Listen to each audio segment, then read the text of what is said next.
Nerdrotic.com.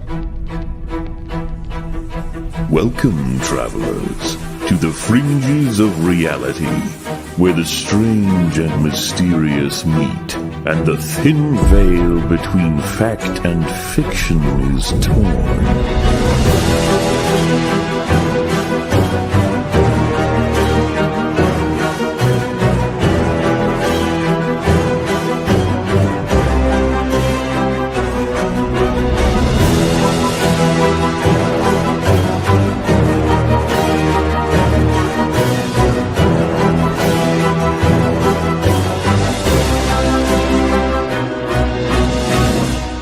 Welcome to the Forbidden Frontier.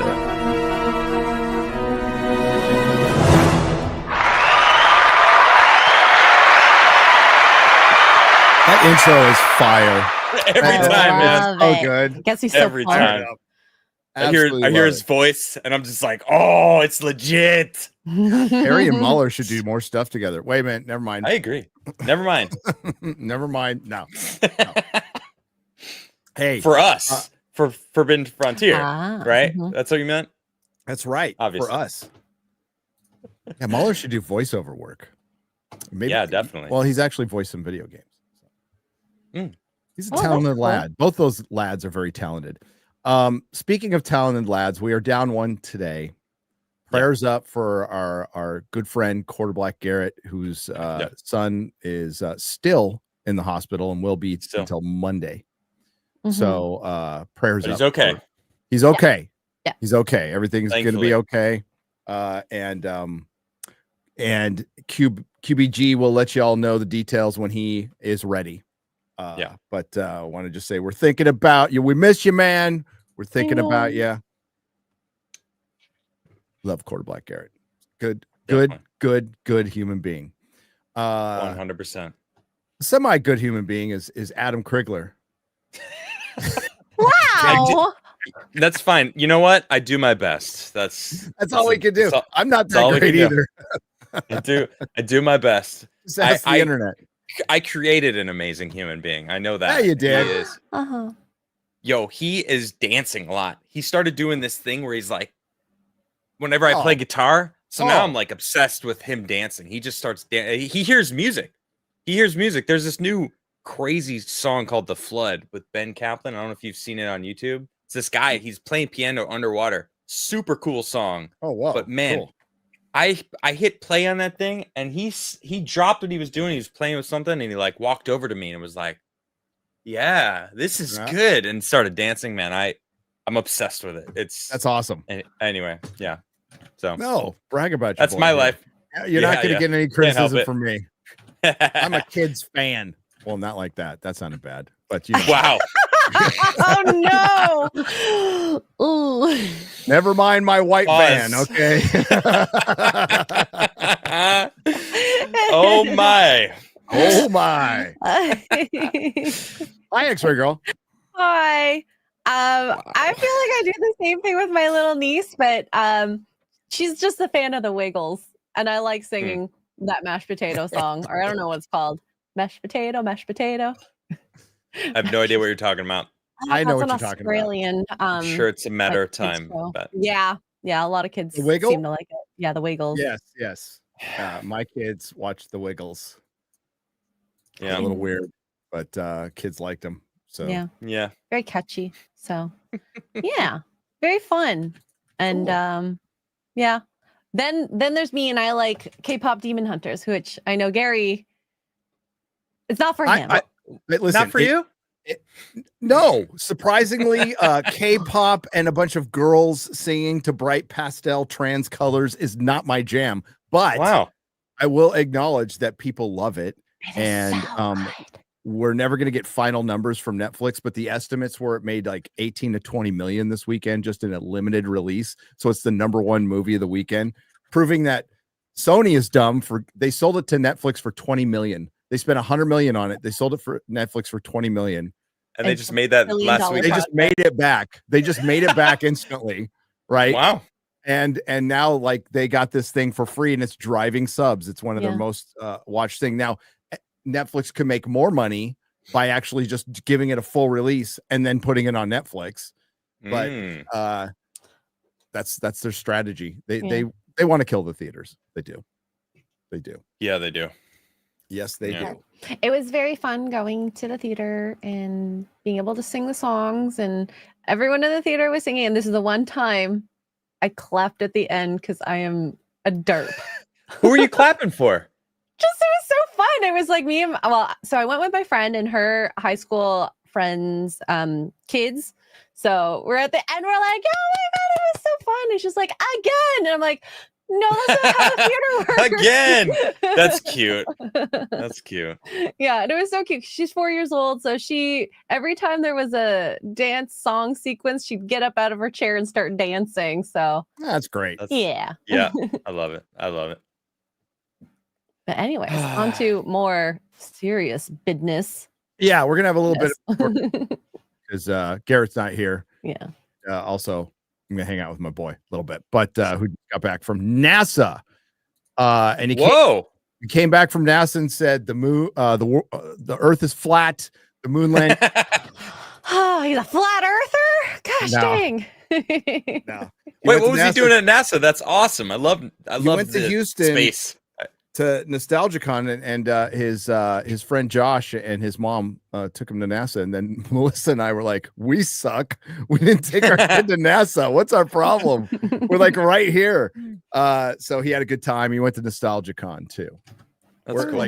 Where his big thing is going to meet voice actors from like cartoons, like cool. Yeah, love it. Spider-Man or Justice League Unlimited, or Young Justice, or Venture Brothers. The voice of Dean Venture was there. I remember the Venture Brothers. Yeah, great show. Cool. Yeah, those are his celebs. Yeah, that's cool. Love it. It was cool. We have some exciting news to talk about over the next couple of months because of this 3i Atlas, which is Oumuamua 3 technically. Okay, so correct me if I'm wrong, chat. But Oumuamua was the first. It's not the first, but it's the first that interstellar object that we detected and observed go through the solar system. It was going at a speed faster than anything that goes through, and when it did go around the sun, it did speed up, which led and changed trajectory, which led a Harvard professor and others to say, well, this was a probe, this was something. Yeah, a derelict ship. We don't know. Now science says it's an elongated comet, or at least we're talking about Oumuamua here, which they usually don't form that way. I guess it's possible, but we don't have a good picture of it, and we never have. The one you see online, if you look up Oumuamua, is like this big long rock, looks like a big poop. We don't know it looks like that.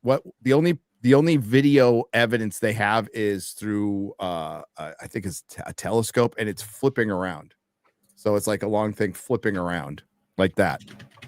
And honestly, I the pictures that were artist interpretations were, it looked like the Battlestar Galactica, which it kind of did. So then another one came through after that, and I covered them both at the time, but this one's interesting. Yeah, it's a couple years, and now we have this one, which now we're starting, and we're able to detect them because we have better technology out there. We just do. So we're going to start seeing these things all the time. And this one is much bigger. Avi Loeb said over 1 million times bigger. Yeah, it's the size of Manhattan. I wasn't aware it was that much bigger. Oumuamua was like, I don't know, 100 meters or a couple hundred meters. This one's like well over a kilometer or a couple kilometers. 20 kilometers, I thought. 20 kilometers. So that's what, like 12 miles, 3 miles long. Well, that is a planet killer if it hits us. Yeah, that's crazy. This thing's huge. It's bigger than the holy shit. Was it Chicxulub? There we go. 12 miles. Chicxulub. 12 miles. I was close. 12 that's exactly miles what I said. long. Yeah, we'd all die if that hit us. Now it's not going to get as close as Oumuamua did because it'll be on the other side of the sun. but it's getting pretty close to Mars. I think I saw you mention it in the chat. Sorry, I can't remember who it was. Said October 1st. It's going to get close to Mars. Like right here. And that's in like a month. It's going to be near Mars. They're going to be able to observe it closer then. But lots of theories, mostly coming from Avi. You know, Avi's not afraid to go out there and say some stuff. And anytime you have a heretic out there like Avi, he's going to get crushed, absolutely crushed. He doesn't seem to care, which good for him. Good for him. The trajectory of the object brings it through our inner solar system in perfect position to possibly observe Earth. So the probe, like us being observed. Now I think we're being observed already. I think we're being observed from the moon. I think we're being observed from our oceans. I think we're being observed right now with cloaked vessels. All the time. Zorba's standing right behind you right now. You just can't see him. Oh crap. Zorba's not going to go after Garrett this week. So he needs a target. Sleep on Who my would back. be the next one?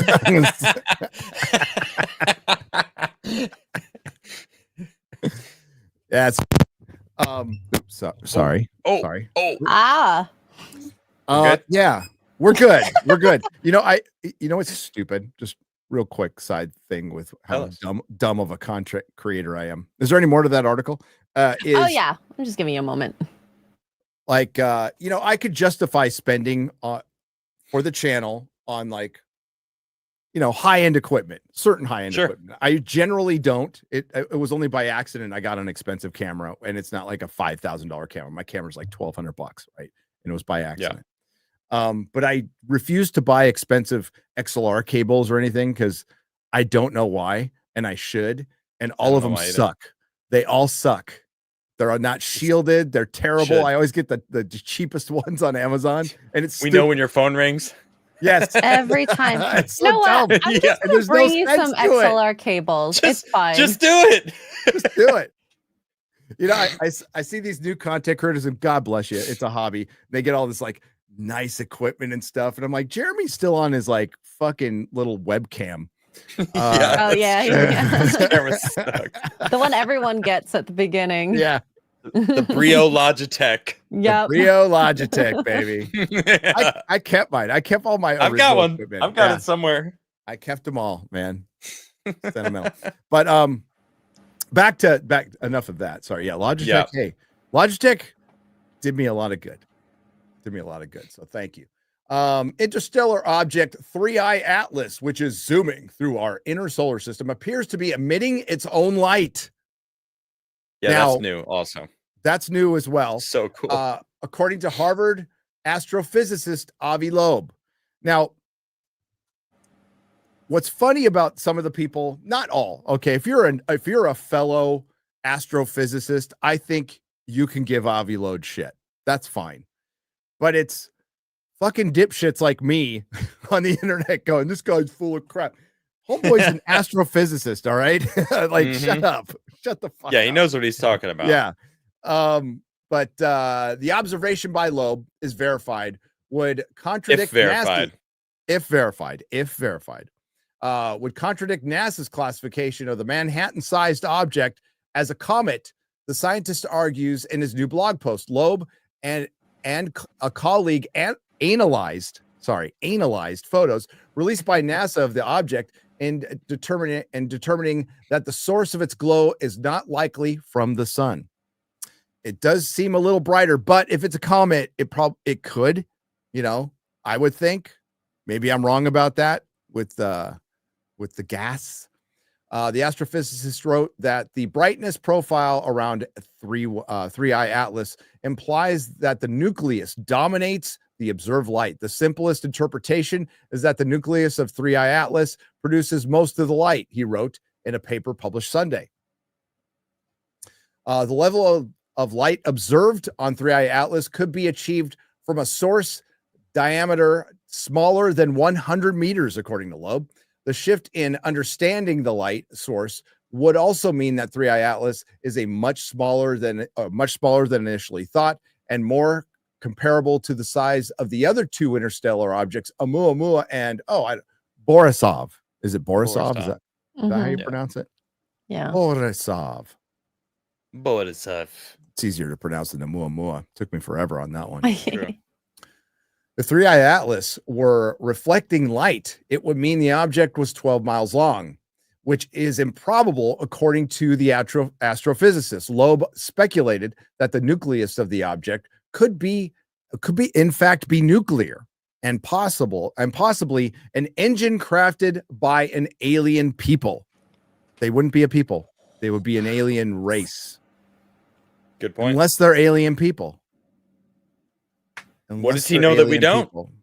Ancestors of ours? I don't know. Coming home?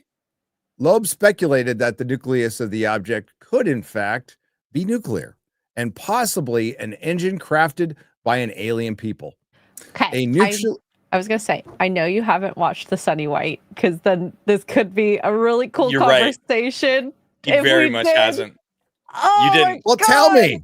Just talk about it. What does Sunny White say? So to travel to the closest system to us would take Alpha Centauri 2,000 light years around. No, I thought it was. Oh yeah. Right, with the current technology it's we have. 400 light years away, but I think it would be more than that, right? But yeah. So generations and generations and generations, and he posits that if we find a way to have a higher, more efficient source of energy, one of them, what was the two sources? And I just watched this. Oh my gosh, that it could shorten the time significantly.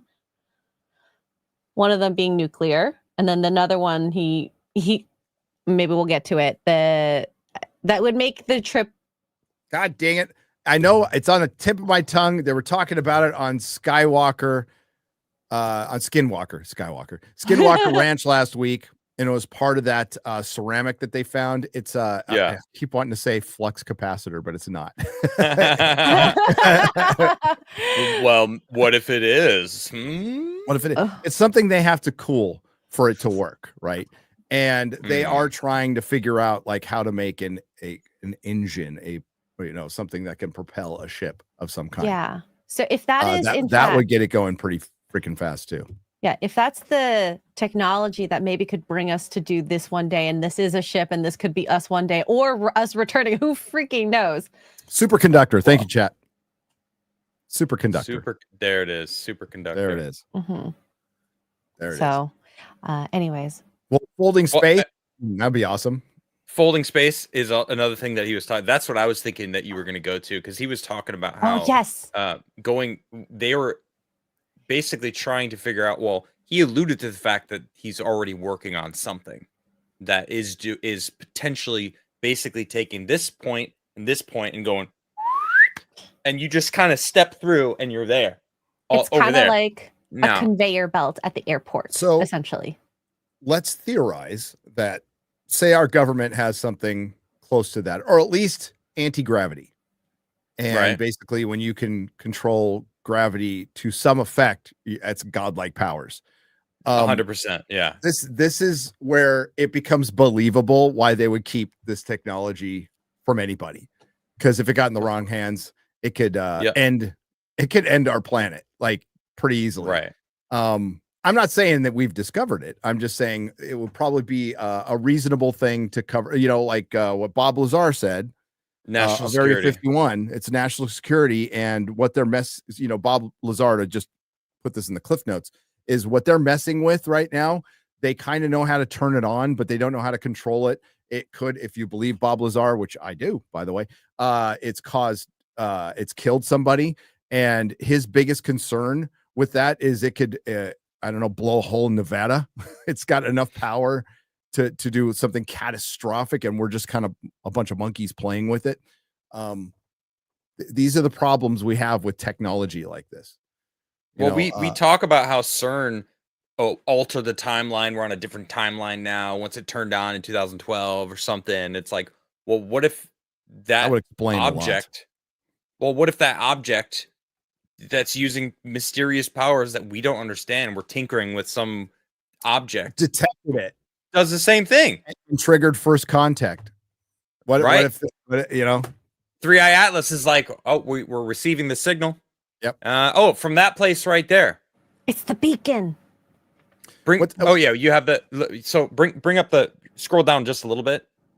Now imagine if we're watching, this map here. Yeah, so you see its trajectory. It's going by Mars. Like, what if we're looking at this and they update it, and suddenly that line is a little bit more closer to Earth, a little bit Changes the closer towards the sun. trajectory. What if, wouldn't that be freaky? There's You that know? Babylon 5 episode where the probe gets to Babylon 5 and starts asking a bunch of questions. And they say, well, if you answer them, we'll give you all this amazing technology. So they start answering the questions. And right at the end, Sheridan's all, wait a minute. No, this is crazy. Why would they do that? So it turns out if you answer all the questions, it blows you up because they're thinning out the herd.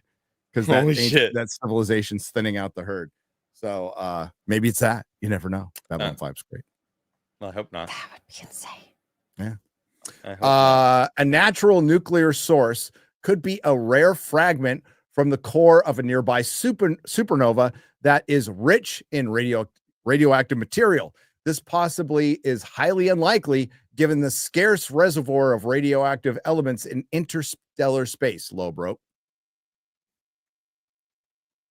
Alternatively, 3i Atlas could be a spacecraft powered by nuclear energy, and the dust emitted from its frontal surfaces might be from dirt that accumulated in its surface during its interstellar travel, Loeb conjectured, adding, this cannot be ruled out, but requires better evidence to be viable. So he's just saying, we can't rule this stuff out. We can't keep thinking everything's a rock. The suspicious trajectory will see the object blocked from Earth's view by the sun, just as it will get closest to our pale blue dot. It will also make passes by Mars and Jupiter, adding to Loeb's suspicions that this could be a reconnaissance mission conducted by an inquisitive and interstellar intelligence. Loeb is calling for the Mars reconnaissance orbiter to use its high-rise camera to make observations of 3.1 Atlas when it passes by 17 million miles away in the first week of October. I think it should. Why not? Yeah, of course. I agree. He also called for NASA to direct its Juno craft currently orbiting Jupiter to make what observations it can when 3i Atlas passes nearby next spring. I don't see any reason why you wouldn't.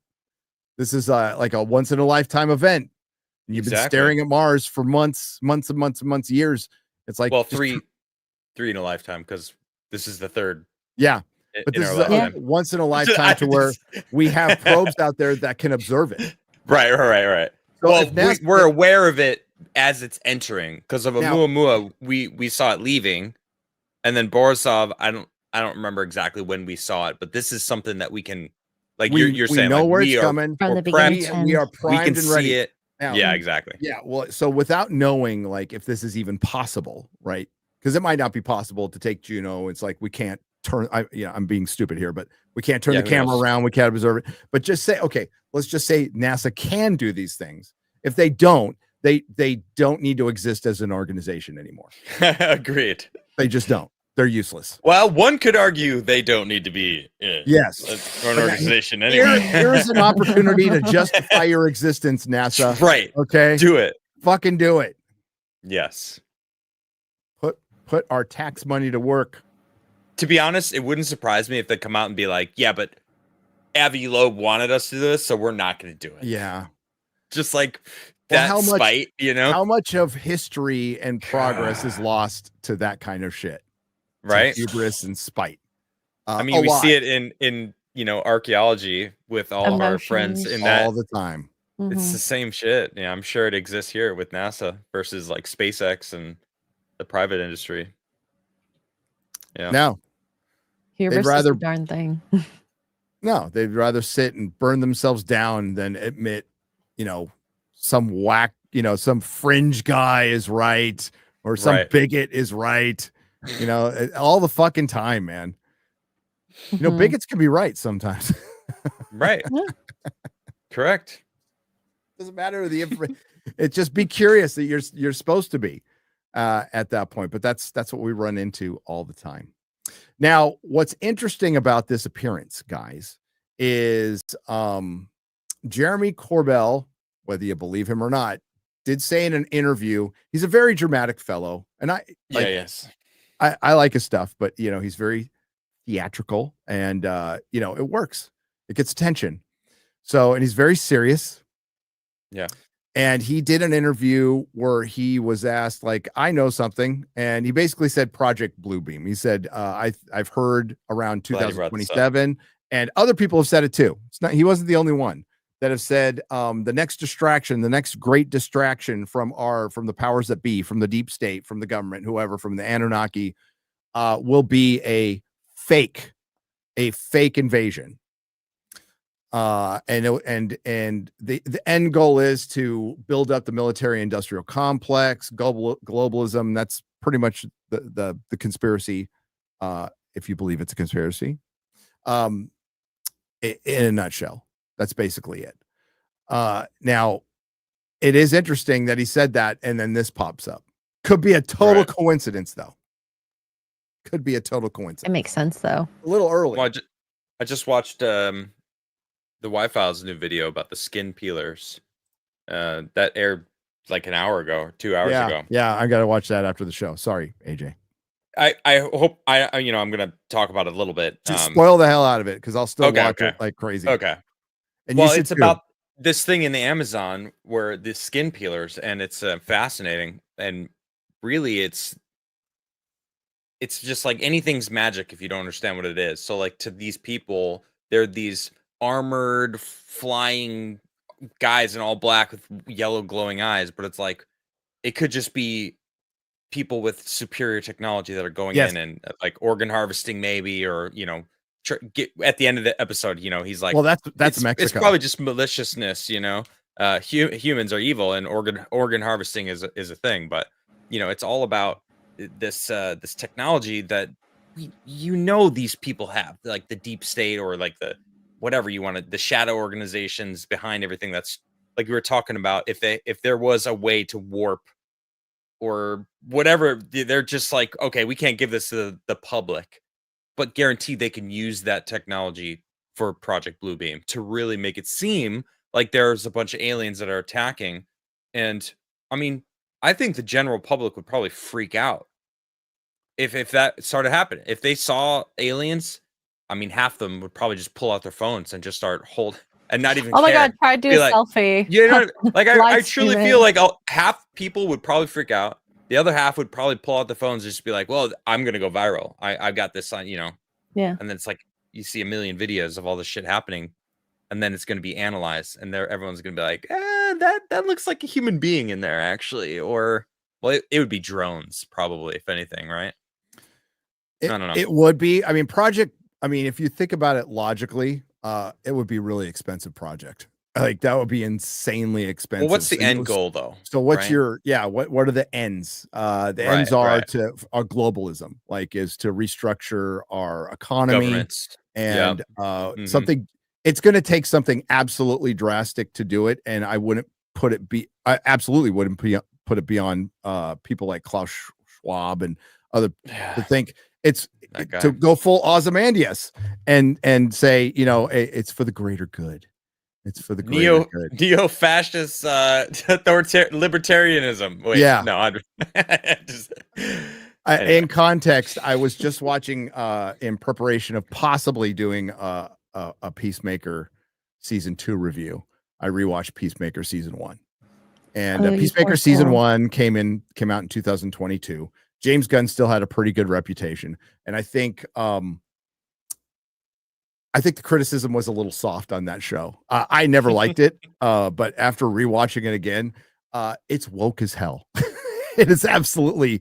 It is a piece on anti-toxic masculinity, anti-fascism, white supremacy, throw in a couple of black lesbians for good measure. And they always are talking about fascists, and the black lesbian at the end going, why did you do what you do? Was it your proto-fascist libertarianism? I'm like, what the fuck is proto-fascist libertarianism? Is that like an anarchist communist? Like, you don't even know what the fuck you're talking about. So stupid. So I that's Right. what big brought that up. words. That's why. Thank you, Gary. Because like I probably sounded like an idiot. Because anyone No. who thinks that that's actually a phrase is very clearly dumb. Yeah. So this can go into the conspiracy, which is not a conspiracy of they are filling any form of information, be it scripted or unscripted, with a narrative. The narrative that is supposed to change our behaviors, right? And that's why a lot of it ended up in our big entertainment, our big IPs, because it's really hard to sell. And you can do a political pro-communist fucking independent film, and there's plenty of them out there, and nobody's going to watch it, and it's going to play to the people who like that stuff. Where it's not going to play is to the normies or everybody else. So this is what connects ufology, ancient civilization, with what we do over on the Hollywood side, with what Adam does with the news. It's about breaking that narrative and recognizing the narrative when it's there. And it's not a conspiracy. It's absolutely the truth. They've come out and admitted it. The head of BlackRock has said we are going to force behaviors. BlackRock owns 10 to 15% of every fucking company on the planet, pretty much. What did we find out? I was watching Flashcast. BlackRock owns a piece of Cracker Barrel. Yep. And it's like we keep seeing these companies and companies, particularly companies, giant corporations who should be in competition with each other. They should not be helping each other. They should be trying to do stuff that's different. Yes, they like to copy each other, but they like to copy success, not failure. So putting all this woke bullshit in like Cracker Barrel, and believe me, that's what's behind a lot of this, because of the cracker and the whip around the thing. They thought it was a problematic logo, and that's why they did it, even though nobody gave a shit, right? And that's why they got rid of the Indian on Land O'Lakes. That's why they got rid of Chief Wahoo and Jemima. And it's all happening around the same time. You're like, wait a minute, why are you doing this? This makes they want to break down culture. They do. It's the Dismantle. blandification of culture, and they want to break culture because culture is what drives us. Pop culture is important. Culture is important. And if you wipe out, let's say, we hear a lot that America has no culture, or a certain white race. People have no culture. White people have no culture. Yeah. Like that. We hear that shit all the time. Right. And they're trying to break that down. And the reason they're trying to break that down is globalism, and it's money, and it's for the few. It is for the few. And they have plenty of useless, willing idiots who will believe anything just because they hate the other side. The useful idiot. That's facts. And it works. And the only reason it hasn't worked lately is because people woke up. People woke up during COVID. People woke up during the election. And that's why you see people, why the Y-Files is popular? Because they're really good at presenting this argument in a way that's safe on YouTube. AJ's very smart on how he does stuff. But is it real? But is it real? And you know what? He honestly looks at it like from his point of view. He's very authentic on how he looks at it. But occasionally he'll go, that seems pretty real to me. Yeah. That seems pretty real to me, and there's other stuff that's total bullshit. And it's not all about the narrative, but there is a faction that is trying to control us and they want to change our money. They want to change our lives. They don't want us to have private property anymore. These are all things that I think unite us, that we want, we want that ability to achieve in this country, and we don't want to be lied to. And we are now more than ever realizing that we have been lied to the whole time, which could get people to black pill. I get it, but now's not the time. Now's not. And they're getting to everything we love. And, I love that people are recognizing, I don't need a McDonald's, but like, maybe I'll think I wouldn't, but you know what? At least they could look good. And it just doesn't make any sense at all that they vintage is very popular right now. If Taco Bell went out there and just started doing the mission design again, like they did back in the 70s, Taco Bell profits would go through the roof, dude. And if McDonald's reverted back to what like they were in the 80s, just the look, golden arches. Yep. The profits would go through the roof, but they Pizza don't. Hut. Oh, I missed that. Bring the Pizza Hut buildings back. Mm-hmm. Yeah, it's this blandification that and brutalism that's Marxist in nature, right? 100%. And we're going to be constantly fighting this because hyper individualism, that's considered bad too. That was something they mentioned in Peacemakers. Hyper individualism is somehow fascist now. What? That's so crazy. That is crazy. Being unique, right? Standing out. Isn't that what they wanted to? Well, they want to designate the people who stand out. See, it needs to be a designated standout under a category. Okay. Yeah. And controlled. And Because controlled. the ones that stand out are the ones that other people, the followers, want to be like. So they want to control what the other what the followers. Yeah. Right, exactly. Yeah. Interesting. We're really going down the rabbit hole in this one. I'm forgetting his name, but the guy who was in the Weather Underground, who was Obama's mentor, he's a professor now, but he did prison time because they set a bomb and it killed a cop. Whoever that guy was, right around the Obama presidency, I think it was Glenn Beck who was that I was listening to it. They had recordings. Yes, so they had Bill Ayers. Bill Ayers. They have a recording of Bill Ayers, and they're talking to him about like if he gets his glorious utopia, like communist utopia, what happens to the outliers? What happens, to quote Doctor Who, what happens to the doctor? Sorry, what happens to the people like you, the troublemakers? And he said re-education camps. Yep, that was his response. That's Obama's fucking mentor. And people were just like looking past it. Now, it's just a right wing. The dude said it. Yeah, he straight up and said it, and people were ignoring it. If something like that was said now, it would get way more of a response than it did before. And at the time, it was only the Rush Limbaughs and Glenn Becks. Like Fox wasn't touching it. Of course, all the other networks weren't touching it. But that would be a pretty. Imagine a Trump mentor saying, I hate to do this, but like, imagine a Trump mentor. Not that he ever had one, but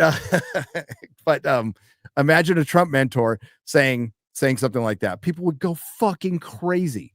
Absolutely. Well, that was crazy. the prime, like Obama. That was prime propaganda, the media all working together, completely controlled. Not like there was still seeds on the internet of people talking, like trying to communicate and break that, but it wasn't until like really 2020 and beyond where it really started falling apart. Their whole propaganda machine that they had in place. Like the Smith Modernization Act needs to be repealed. I can't believe that's still a thing. I know. They snuck it into the National Defense Authorization Act in 2013. And it still stands today. It's wild to me. For those who don't know what that is, it was illegal for news media to lie to the American public. They couldn't lie. They were Obama, but they couldn't. Oh, and the government in 2012 snuck. They were like, nah, we should be able to lie to the American people. What? What? So now after 2013, it's totally legal to just like blatantly lie to people and propagandize the American public. That's wild. It's crazy. Anyway, the deep state it ain't called the deep state for nothing, and it's not going to go down. It's not going to go down during this presidency, and it's going to take generations to get rid of. It's a rot, and it is insane, and like I've said it before, but like it really is up to us, and I am as guilty as the next person of like being a fucking typical Gen Xer and just like I don't care, as long as it doesn't affect me. What do I give a shit? At the time, I didn't have the right to vote, so I was like, fuck, I don't care. And, back then, government, even in San Francisco, and definitely not in San Diego, like government didn't affect my everyday life. Once in a while, they deregulate the energy industry. Like Gray Davis did that, and it fucking went insane, and our power bills went up for a couple months, but it wasn't like until much later when it really started encroaching on our lives. One of the biggest ones was not being able to defend yourself. Like when cities started picking up that, like if somebody breaks into your house and you shoot them, in Chicago, San Francisco, even San Diego now, in LA, you'll get arrested. Yeah, that's Sounds like insane. Canada. Kids there or not, it doesn't matter if your kids are there or anything. I mean, you would probably get arrested, right? Here in Texas, crazy. you won't. Florida, the sheriff's like, shoot him, please. Save us the paperwork. I told the Straight story. up. I had to like physically carry a guy out of my comic store who almost assaulted my manager and broke one of my glass cases. Right. Oh, So I shit. picked him up by the seat of the fucking pants and tossed him out.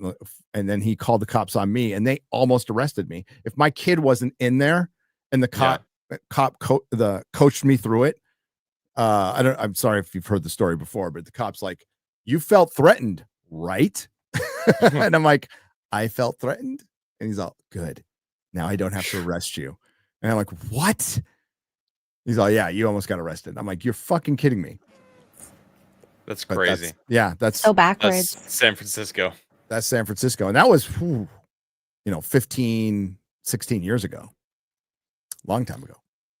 Yep. Obama. I'm like, Obama? Yep. Obama. Obama. Yeah. Okay. Oh, and who was mayor at the time? Gavin Newsom. Oh, yeah. Um, Yeah. None of this is a surprise. Okay. Anyway. Gavin Newsom made me miss Slick Willie Brown. Bastard. Slick Willie Brown, at least, he was crooked as hell and screwing every one person in his every woman in his office. But man, the guy got shit done. He did get shit done. I don't know who that is. I'll be honest. Willie Brown used to be the head of the Democratic Senate in California. And then he was mayor of San Francisco for a long time. Okay. Yeah. Okay. Yeah. Crooked as hell, but dude, hey, I'm gonna bury the power lines, and he got as much done as he could. Like, he got shit done. Okay. It was Gavin Newsom who brought in the insane. We're gonna pay the homeless people cash. That was. Oh yeah, that. So we had the 22nd anniversary of Gavin Newsom fixing the homeless problem. His 10-year plan. So his. Yeah, he had a plan similar to that. That was from San Francisco, right? So he had a plan to fix it because he created it, because he was offering them, I believe it was $400 in cash a month. And what it did was it attracted homeless people from other cities. Of course. Yes. Well, and not only that, I'm sure there are people that were like, I would actually rather be homeless and just get money every month. I could just sleep on this and just get money, $400 a month. Like, I can eat $400 a month. What it does for the addict is it gets you high for like a week, and then the other 3 weeks you're stealing until you get that other $400. And nobody's going to arrest you in San Francisco, so you could steal. It's again, told this story before, and I'm sure anybody who's lived in a big city has this story, but I don't. There is not a single person I have met in San Francisco who didn't have some story of either getting mugged, their car broken into, or their house broken into. And sometimes it's all three. Yep. Just happens to everybody. So there you go. What other stories do we have? I was going to share the clip of him, but we can go. You can share the clip. Well, because we're still on the subject. You're talking about Avi? On News Nation. Yeah. Okay. Oh, cool. So you now say this is not only an alien spaceship, but it's nuclear powered. Why are you saying that? Well, thanks for having me. First, I should say that if the light that we observe from this object is reflection of sunlight, its size needs to be bigger than Manhattan Island, 20 kilometers or so. And there isn't enough rocky material in interstellar space to deliver a rock of that size earlier than 10,000 years from now. So the question is, what is it? And its orbit, the trajectory that it takes, is aligned with the plane of the planets around the sun to within 5 degrees. That's a chance. In 500. And moreover, the timing. What does that tell you? What does that trajectory tell you? Well, it indicates that perhaps it was designed by some intelligence. That's something steering it. not necessarily, but the trajectory itself was chosen to be such. Yes. This object will pass close to Mars, Venus, and Jupiter. The chance of that happening, the timing of its arrival is perfect for that, with a likelihood of 1 in 20,000. And so I'm just saying we should observe it. It doesn't look like it's a random occurrence. The size, the trajectory, the fact that it comes so close to 3 planets in our solar, and actually it comes closest to the sun on October 29th, when the Earth would be on the other side of the sun. We won't be able to observe it. I'm analyzing right now the best image we have of it. Pause it. Pause. I wonder if that's on purpose, right? Let's just humor Let's just this, go right? there to obscure it. Yeah. Mhm. Okay. It is an alien device or a craft of some sort. Now, we would be able to observe it when it's the closest point to us. If they knew that, they're like, all right, we're going to send it at this moment. So when we're as closest to Earth, they're not going to see us because we're going to be behind the sun. And then as it, we're going to be blinded by the sun. Well, I mean, we'll be able to see it using filters and whatnot, AI probably, but if you want to sense. study, alien race finds out there's some life in this solar system. Well, we want to study the solar system. How did this life come about? Well, this life can observe us now. Well, why don't we just go behind the sun? Oh, and by the way, we can study their sun. Probably pretty important. True. We'll see Watch how it it just differs. stops. We just don't Oh see my it God. anymore. Am I the only one who's rooting for this? I'm the only one rooting for it to be a I want it to be a probe. It's probably We're like watching it. It goes behind the sun. We're waiting. And then it's never peeks back out. And then we have Can to you start imagine building our generational starship, and It's so scary. we have to unite as a people to develop some super weapon to fight the bugs. Yeah, there's some people For that democracy. freaking want that. They wish they want that to be Liberty. the case. Yeah. Oh man, that would be wild. It will be. I want to live in my Earth bubble without aliens, please. But what he's saying, what he said earlier though, is we need to observe this, and it's like if there's anyone who disagrees with that, I have to just question the reason why, because of course we have to observe this. I don't The care how much it biggest costs. Yes, exactly. NASA doesn't care how much anything costs. It don't give a needs to be shit. a national project. It needs to be a national project. It's in my book. Yes. A world project. It should be though, because Yeah. a comment like this, or whatever it is, it might not be a comment, is world ending. Like if it hits us, we're all dead. So we all need to be on board with like watching and making sure like, oh well, hey, there's this thing that he said in that interview that you posted, that was live earlier today, actually.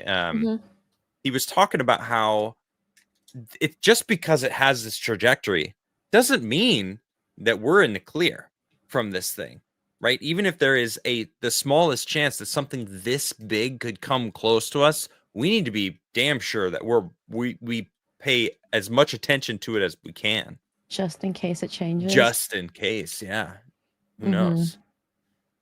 Dude, we And I have agree. to That be thing is observing huge. this. Not that we can do anything about it, but we need to be. They finally are. They have some stuff we've already talked about on the show. They have some stuff where they're mapping it out, and they're gonna, and it's already in its infancy. And they found they found thousands and thousands and hundreds of thousands of objects out there that are just flying around at crazy speeds. It's kind of important, And listen, taxation is theft. Facts. Not good is freaking Indonesian LGBTQ plus underwater basket weaving courses that we're funding. But good Gender is studies in Afghanistan. yeah, gender studies in Afghanistan. That was the thing. I know. You think that would be a joke? The first one was a joke. The second one was real. I know. And it's Oh, funnier. okay. It's funnier.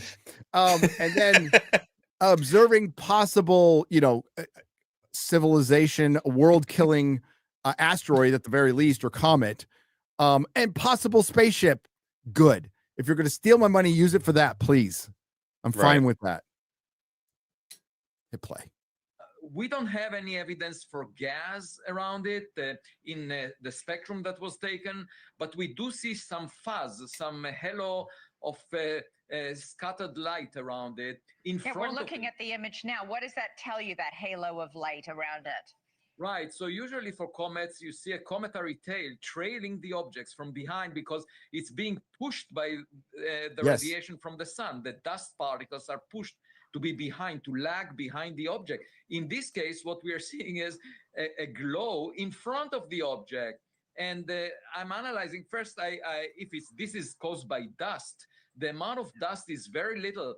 Over 6 months, the amount of dust that will be ablated from the object to generate this glow is just less than a millimeter thick. So it could be just dirt on a solid surface of such an object. And the question is, what is the nature of this object? Of course, as it gets closer to the sun, we would get a better view of it.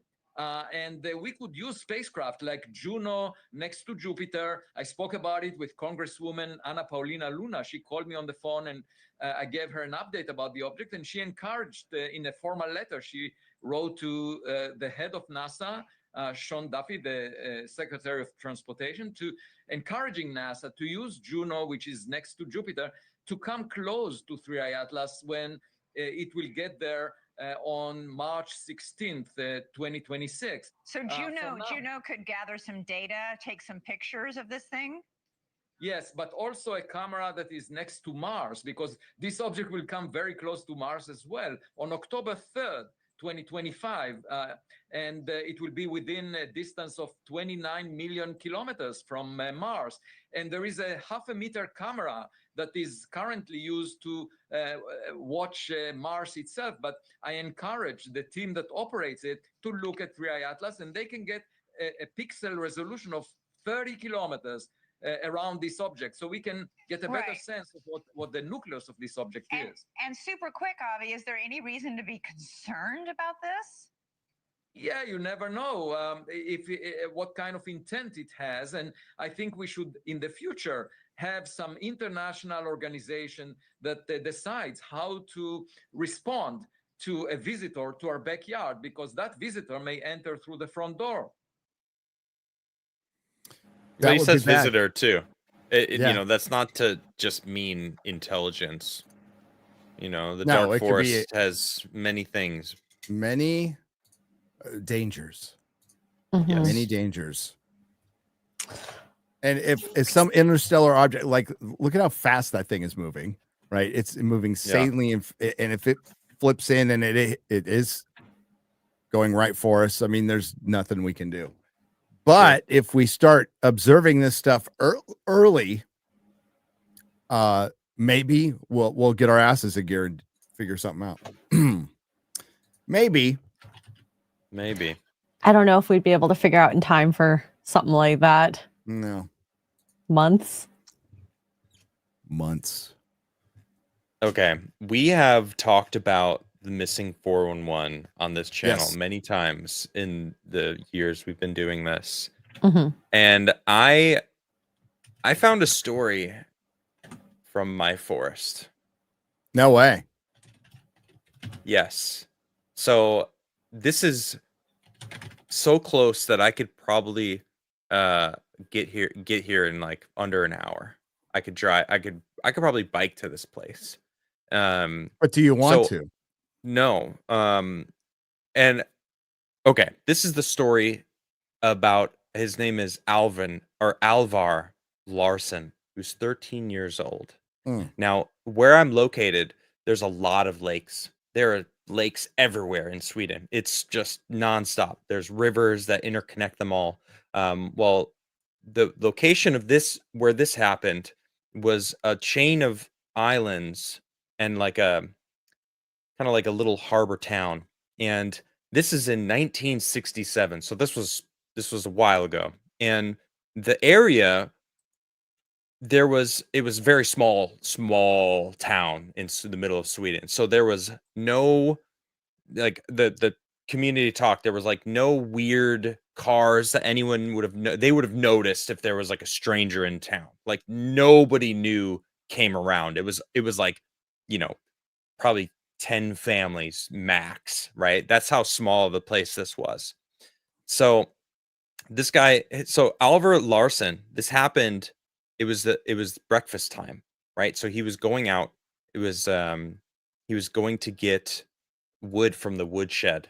They were eating breakfast, and he was actually, I think he was going to get ready for work, but here, let me just share my screen so I can give you the article that I'm reading. I had to translate it to English.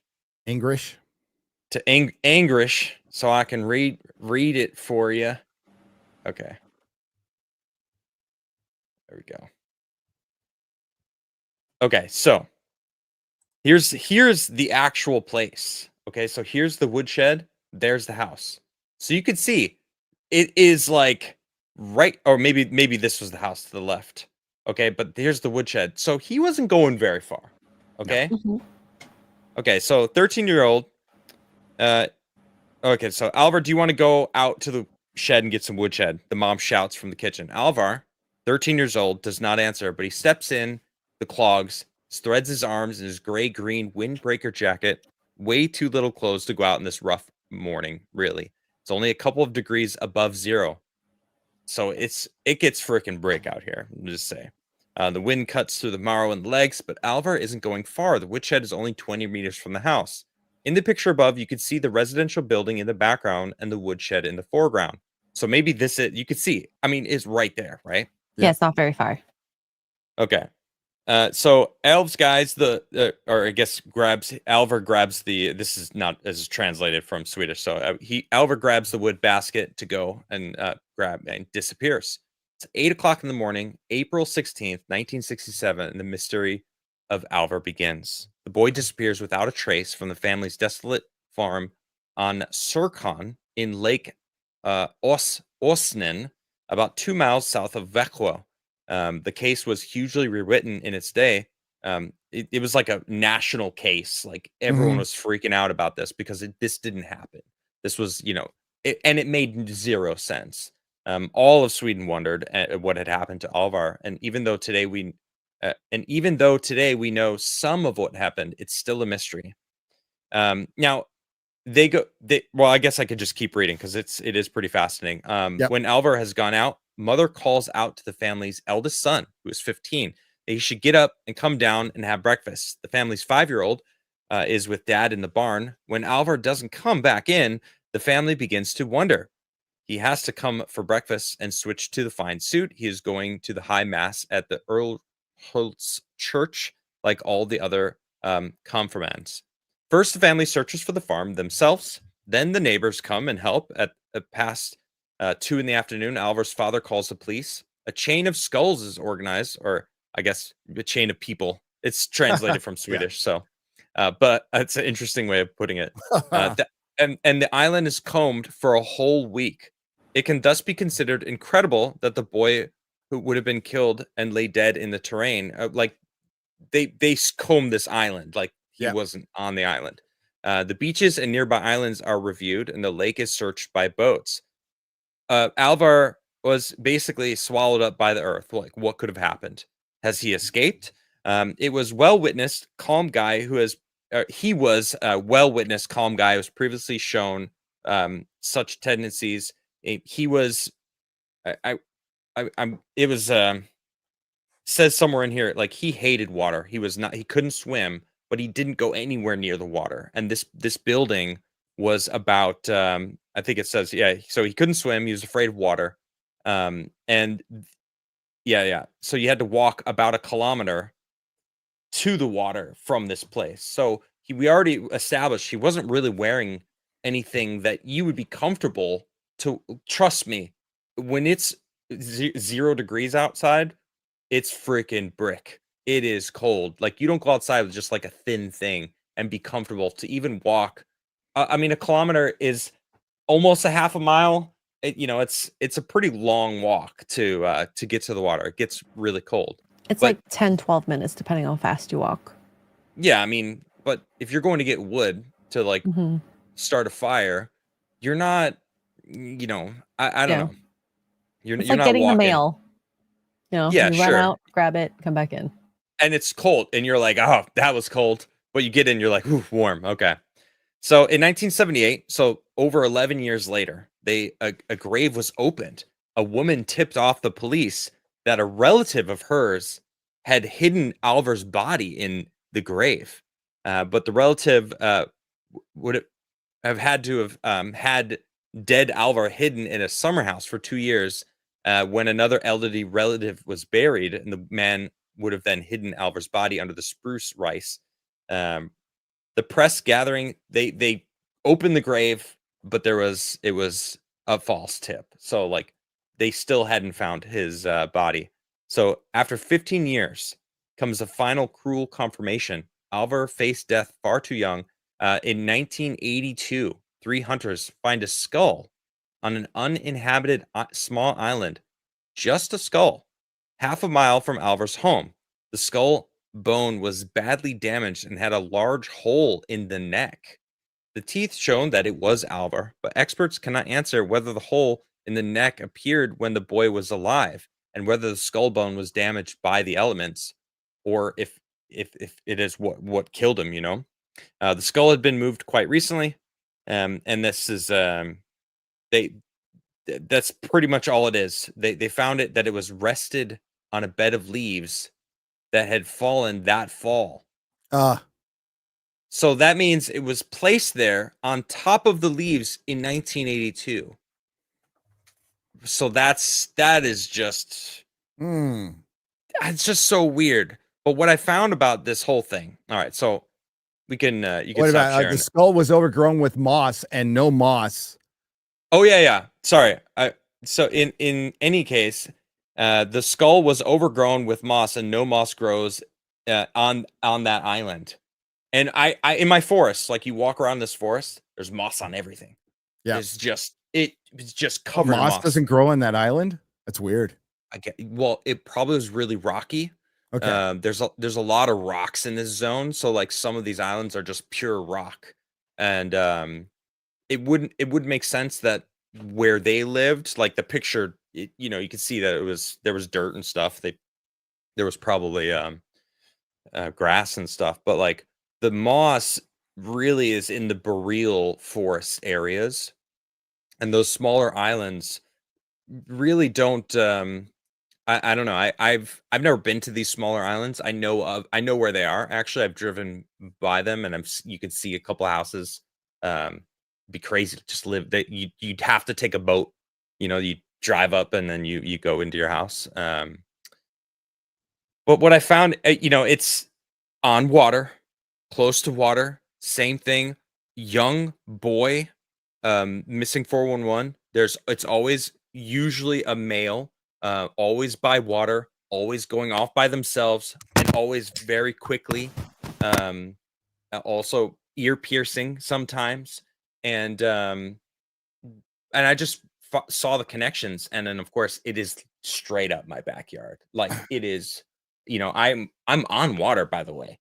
I literally have a river right next to me that I can walk outside right my door right here, and I could see the river. Yeah, you know, and it's like this same water connects to the place where this is. Now, had they searched that area before? Probably, because that's a common thing too. Is they'll find a bone or a fragment of body in a place where they went before. This is the only article that I was able to find about this stuff. And a skull, even a skull lasting that just long in the wild is crazy. It was just a skull. Yeah. And it was placed there on top of freshly fallen leaves. Like, what? Like, that doesn't solve nothing is solved at all in this case. They don't like, why would he have gone over to the water? There wasn't a kidnapping because they think there's no kidnapping because, again, it was a small town.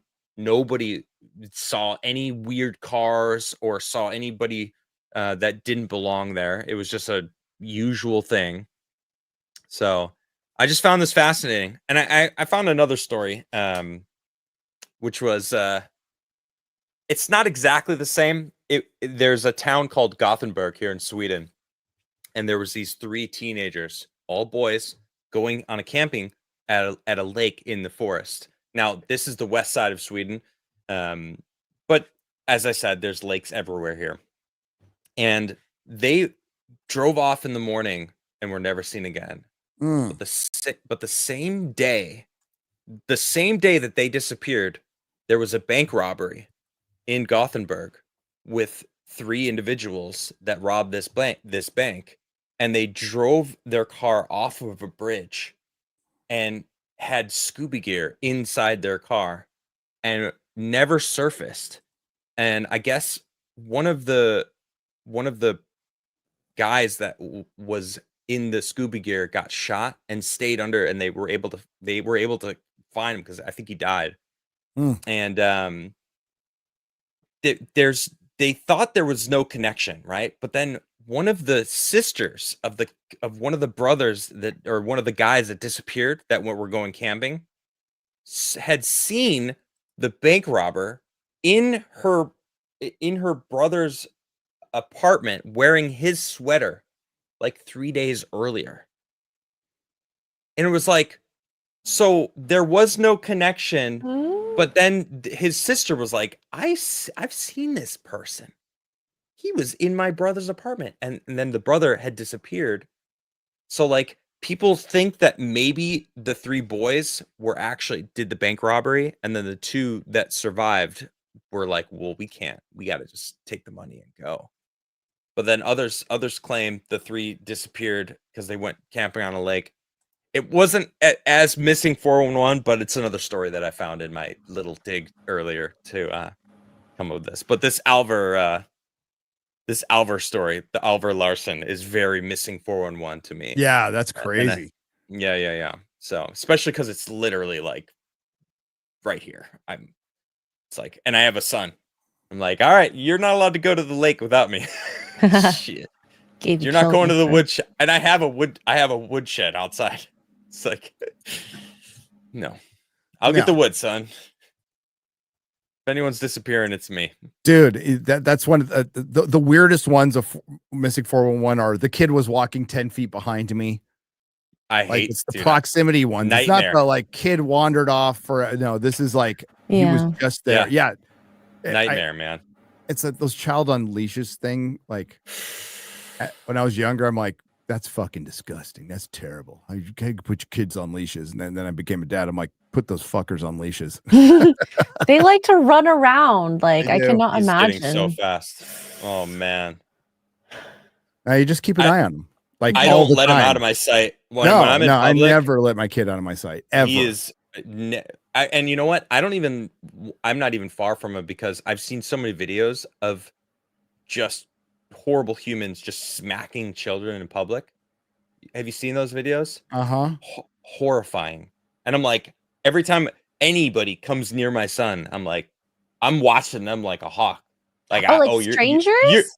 Yeah, yo, it's insane. Like people are evil. I can't believe it exists that people will do that. Smack another person's child in public, just like brutally. And I mean, I've seen some horrifying videos, and I'm like, one was enough to make me be like, no one can be near my son without me being like hyper aware of their movements. It's just like how I am until he's big enough to take care of himself, at least, you know. Yeah, I can't let it go. No. Yeah. Oh, dude. You sound like nobody too. Somebody touched my kid. It'd be. I haven't seen it, but he visited me in prison. I understand that feeling, man. Yep. Definitely. Yeah, we'll get more in the missing 411. We got to get Dave Polides on, dude.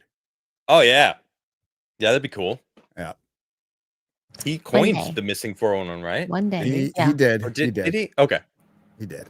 That's pretty cool. Was it he started looking at like disappearances in national parks, and then he was asked by a forest ranger to like, hey, can you help us with some of this? And he was like, yeah, and because he had his background was in what was he, a police investigator? Yep, he was a cop in San Jose. Right. So, it just kind of fit perfectly. So, and he started connecting dots. Start connecting dots. All right, we're gonna Connecting get them dots. we're gonna get to your questions now. Thank you again. Apologies for the shorter show, but got to get some father-son time in Yeah. tonight. We're gonna watch a movie. Cool. PGMD 81 for rant. Oh, tomorrow we'll get right back to you. PGMD 81. We're gonna see. God, why am I forgetting the name of the movie now? Is it in theaters? Yeah, it's the dinosaur Vietnam one. Primitive War. Primitive War. Gonna see Primitive War tomorrow. Very Nice. excited about this. I hope it's good. I hope it's good. It's a crazy premise, and I like it just for the premise. But Primitive War, gonna see that tomorrow. Hail travelers, my prayers go out to Quarter Black Garrett's son. Thank you. Awesome show, Forbidden Frontier forever. And Gary, sorry for calling you Greg on Monday. Keep on safe face trucking. It's all good. I don't care. It's like when call me Fear whatever the you like. Tardo. Yeah. He calls you Greg, doesn't he? Who? Fear the Tardo. Yes, he calls me Greg. He calls me Greg. Hail Garrett, hope everything turns out okay. Says Little Jim's Halo for $2. Thank you. I'll pass that on. Or he might be listening right now. Garrett might be listening. Matthew Hammond on the rant. This is a rant. Watching Primitive War on the recommendation of Chris Gore. When is Gary going to K-pop Demon Hunters sing along with Quarter Black and Mrs. Nerdrotic? Never. Never. Absolutely never. There's a lot of things he'd rather do. Matthew, next month I think I'm gonna have the time to watch Stargate, and I'll probably like check in on members on the main channel and let you know The movie, right? Because it's so good. I'll start with the movie, which I don't like, but then When I'll was go the to last time you series. saw it? 10 years ago, 15 years ago, Look at it with fresh eyes, would you? with the trans guy in it. What the alien thing? Jay Davison. Jay Davison. Is he Such still a small part? It's such is he a small dude? part. Is he back to being a dude? Let me see. He was in The Crying Game. Is he back to being a dude? This is important stuff, chat. You could just wait a second. All right. He looks pretty dude. All right. He's looking There you go. pretty dude now. Hang on. Does that make it better? He's a model, a stylist, and an actor. Of course he's a stylist. Here, I'm gonna show you Jay Davidson.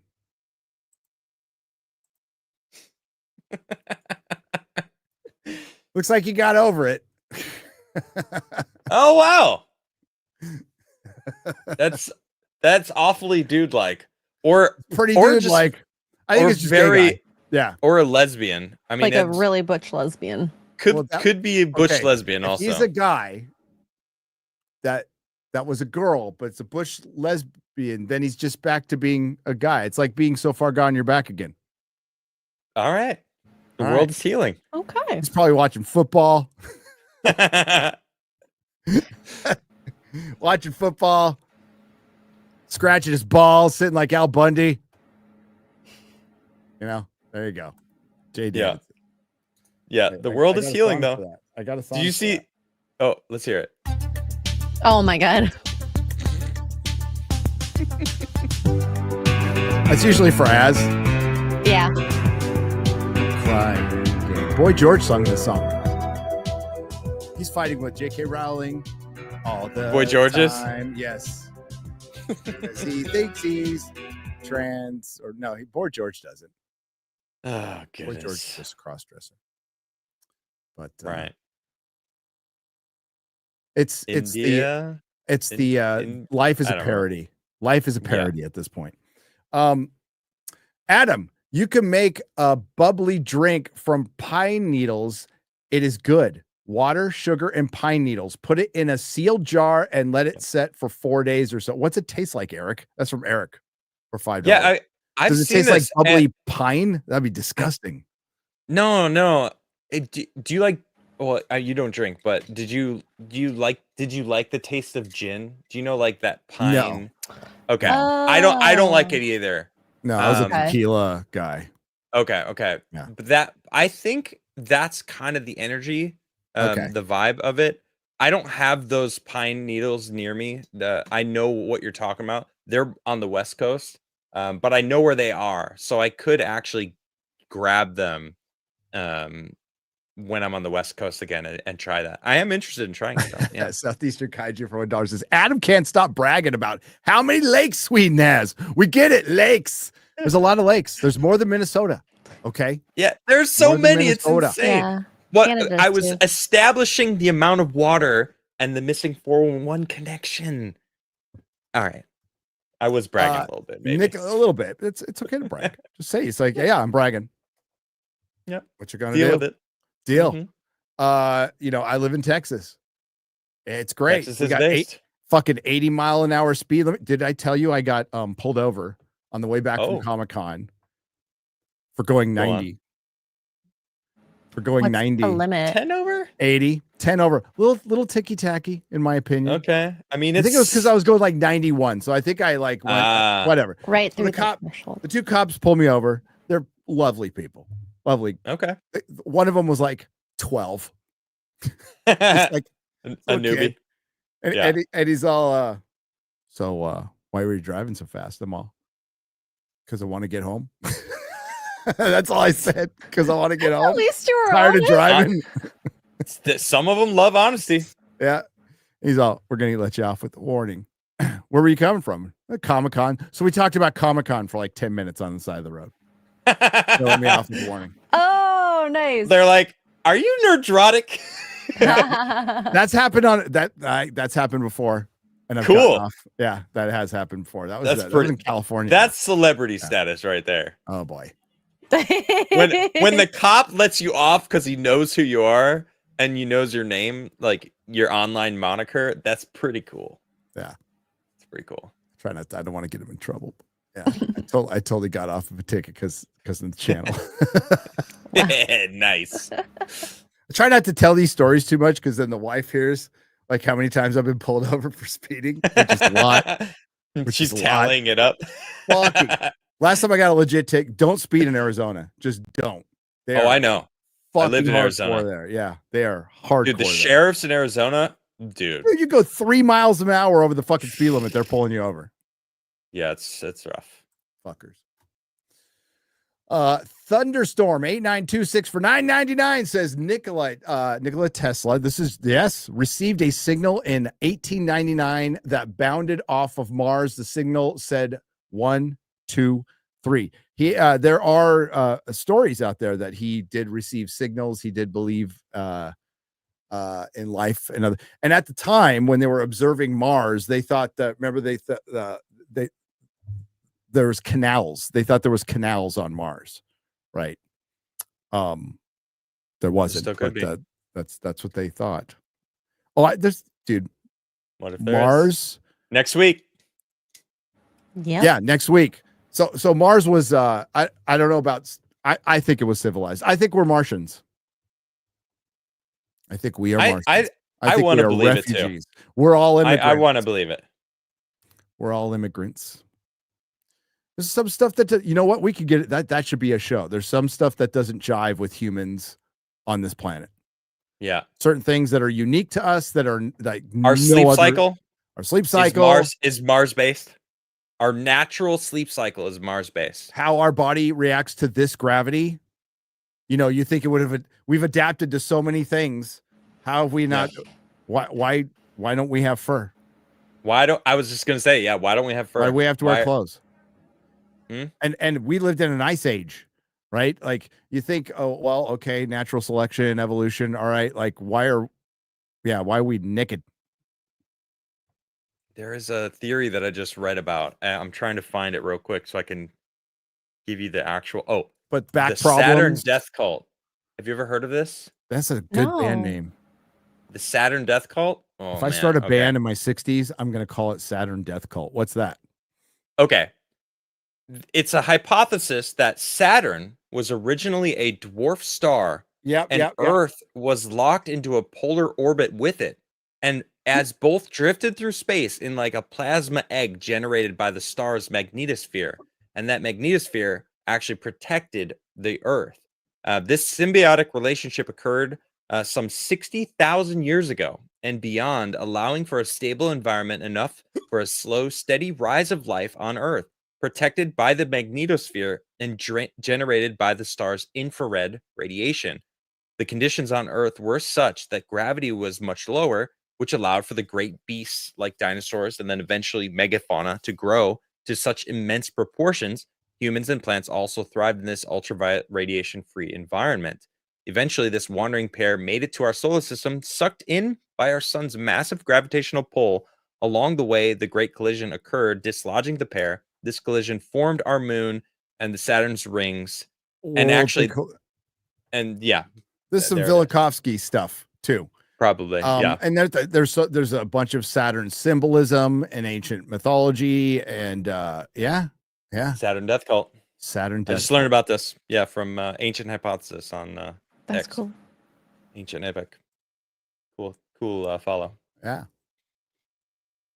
Anyway. God, who was on? Oh, I'm gonna forget his name. Be an asshole. Who was on Joe Rogan last week? Friend of Mike. Gosh, there's friend of so Michael many. Collins. Michael Michael. Shit, it's Michael. I'm gonna look it up. I'm gonna look it up now. I'm waiting for chat. We got to watch that show. Michael Button. Yeah, he was talking about some. I knew it was shit. Michael with a B. He's a great follow too. Michael He does Button. great. He's a great follow. He does great intervieos too. Check him out. But Michael, if you're watching our show, I should reach out. We're mutuals on X. Yo, reach out. come on. He got that big Joe Rogan blow up, so he got to 100,000 subs. So congratulations. Sorry, I brain farted your name. I suck. But I'd love to get him on because he was mentioning it's he just mentioned on Twitter. It's wild. It's wild that this truly is wild. People say wild all the time, and it's not wild, but this is wild. That there were structures 400,000 years ago. Yeah, structures built by hominids, maybe not necessarily humans, but hominids. Sure. Structures. Yeah, in Africa, almost 500,000 years ago. Guarantee there's more. That underwater. Absolutely. Underwater. Absolutely. We're not looking in the right spots. Anything other than stone completely degrades in a certain amount of time. And 400,000 years, our planet looks completely different now than it did back then because of climate, but just because of normal erosion. So, and there's certain parts that don't look different because they're arid, and they remained arid. That's the only time, like the Nazca lines would be gone in certain parts of the world, but because that's so arid. It's something to think about. Yep. When is that goddamn just totally hit my brain? It's got nothing to do with this. There is another disclosure movie coming out. They premiered it at South by Southwest. Joe Rogan talked about it on his show, and I haven't seen a thing about it since. Like, I don't know if it needed funding. I don't know if it's something about. It's not the age of disclosure, but it's something to that effect. Chat, do you know? Do you know, chat? South by Southwest, it premiered. I want to see that movie. Somebody fund it, for God's sakes. North Korea has in the past sent spies to Japan and abducted Japanese citizens to take back to North Korea to interrogate for intelligence purposes and keep them in North Korea. North Korea has returned some, but not all. North Koreans use submarines to abduct them. I totally believe that. I wouldn't be surprised at all. No, it's not 1992 space movie. No, it's not that. Don't look it up. Don't look up 1992 space movie. Specifically, that's all you have to look up. I want to get a poster for that movie. I really do. I do. Anyway, it's something like the age of a disclosure, and it's supposed to be pretty good. And Joe Rogan talked about it a lot. But as far as abduction, yes. So if North Korea would abduct people, wouldn't you think an alien intelligence when they abduct people? Of course they would, especially for a giant zoo.